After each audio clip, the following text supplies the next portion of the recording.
Seeing the kidnapping of the Shibord girl continue to go from wars, from bad to worse.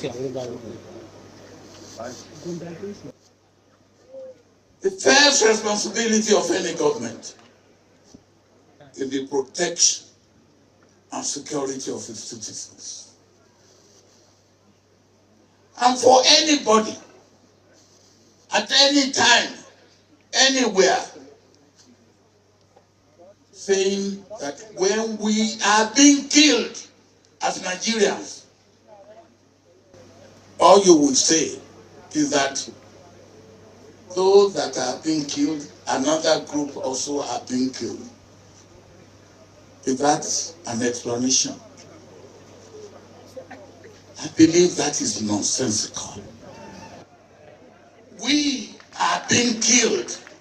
We Nigerians, no matter what religion you belong to, no matter where you come from, no matter what profession, we Nigerians are being killed. And our governments seem to be incapable of protecting us. We are part of the world community. If our government cannot do it, we have right to call on the international community to do for us what our government cannot do for us. And for anybody to say because those who are being killed belong to this region, belong to this religion, belong to this tribe, and then others too are being killed, cannot be an acceptable excuse. If we are being killed, it is the responsibility of government to do something about it. Government should stop the killing of Nigerians, no matter what religion they belong to, no matter what part of the world they belong to, no matter what tribe they belong to. We are being killed. And the killing of Nigerians should be stopped. We have right as Nigerians to appeal to the international community to help where government cannot help us. And we should have no apology for that. Those apologists who are saying, well, those who are killing, they are killing this type of people, and then they are also killing this type of people. That is not acceptable. And nobody should accept that.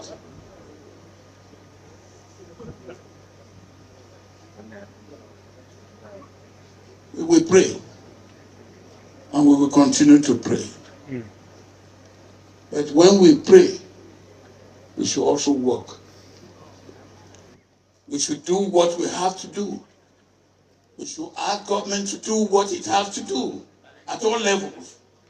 We should ask our leaders to do what they have to do at all levels, in all walks of life, to preserve life in this country.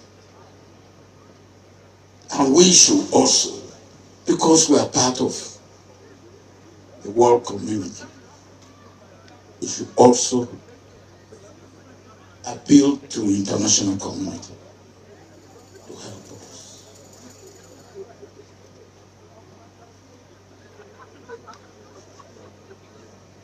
We will be irresponsible as citizens to start saying, yes, those who are being killed, and then, yes, these also are being killed. For me, every Nigerian life that is lost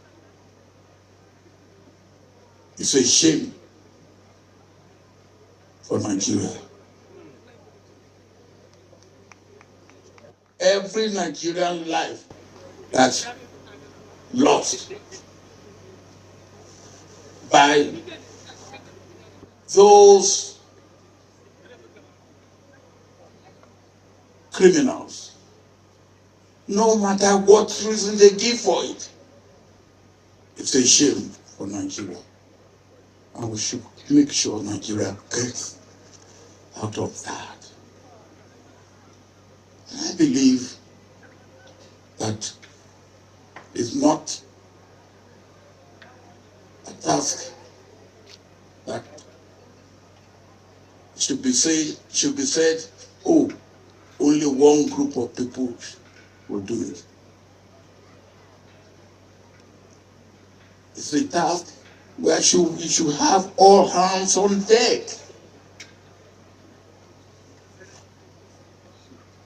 People of goodwill, people who know what you do, people who can help.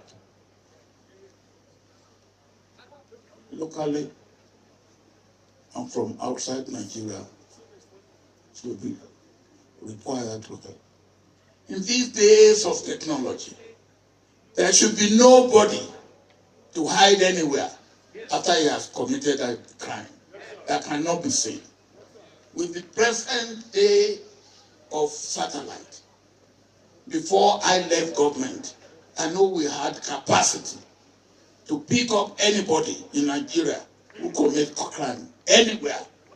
The capacity that we didn't have then is after we have identified and located such a criminal, we have no capacity to be able to pick him up without moving on land or by air.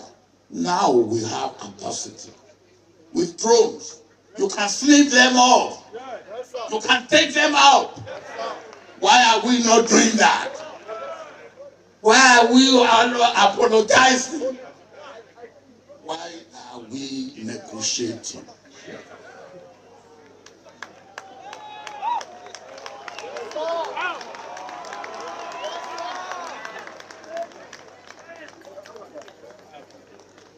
And after government has paid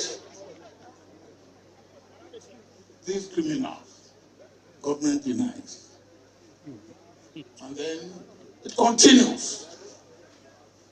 It has to stop.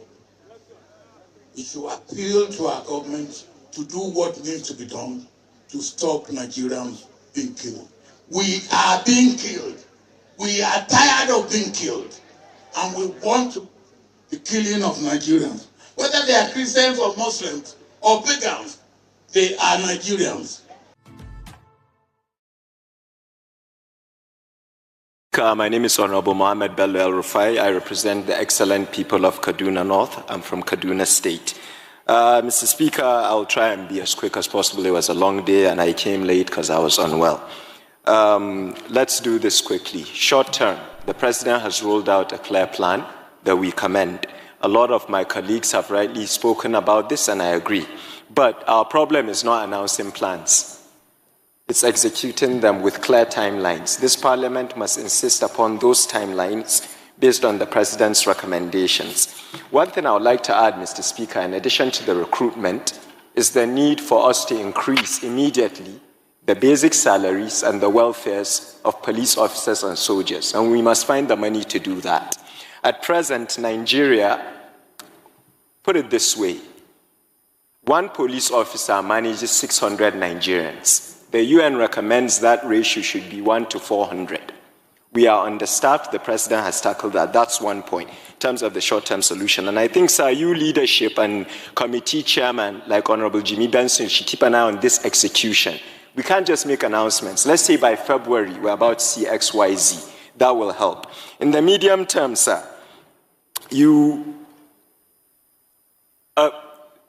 there was a conviction recently of a terrorist, Boko Haram. I believe his name is Husseini Ismail.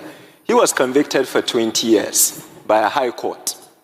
He was a Boko Haram terrorist. Mazi Nnamdi Kanu was convicted, I think, last week, and his own conviction said life sentence.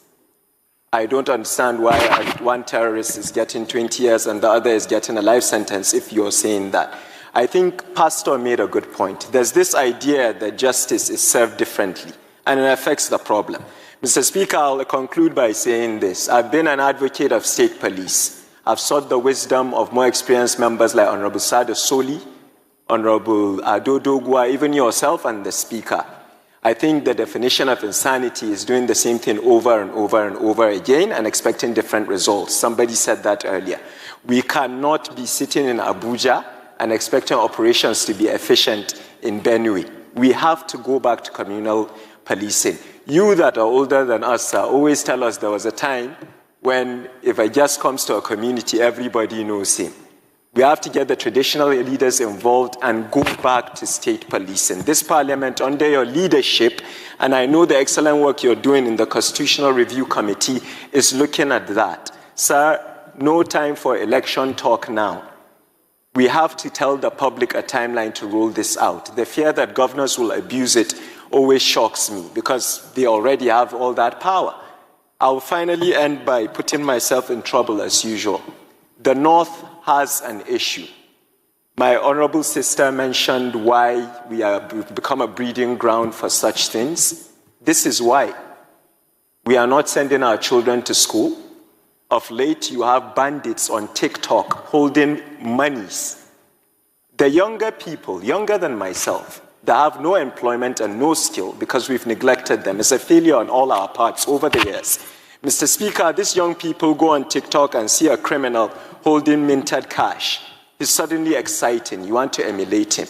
Mr. Speaker, we can do whatever we want to do in terms of FDI, IGR, investments, but we are failing in our primary duty, which is to protect the people we serve. We must increase the welfare of police officers. Recruitment should not be by allocation, sir.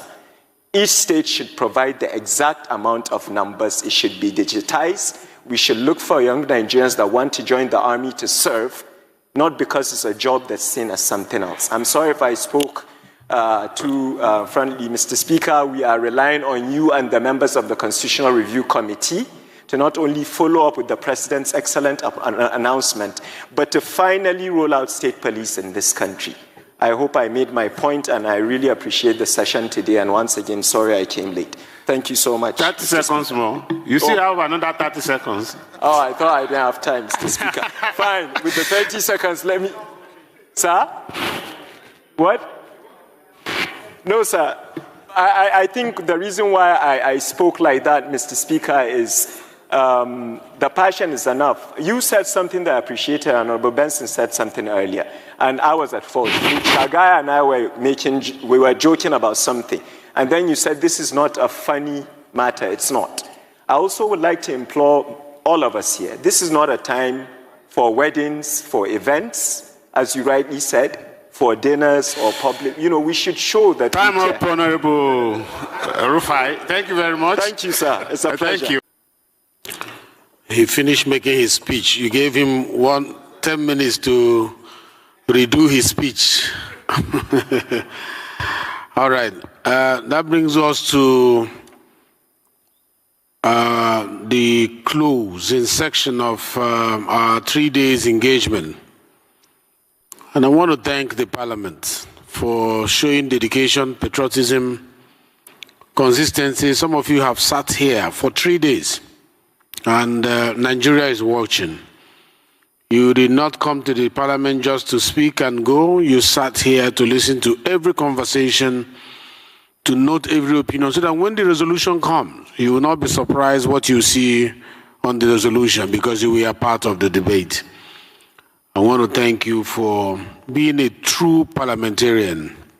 And for those who also had other assignments to attend to, I want to thank them for participating in these deliberations. I'm sure Nigeria is listening. I'm sure the executives, they are listening. Even before our resolution comes out,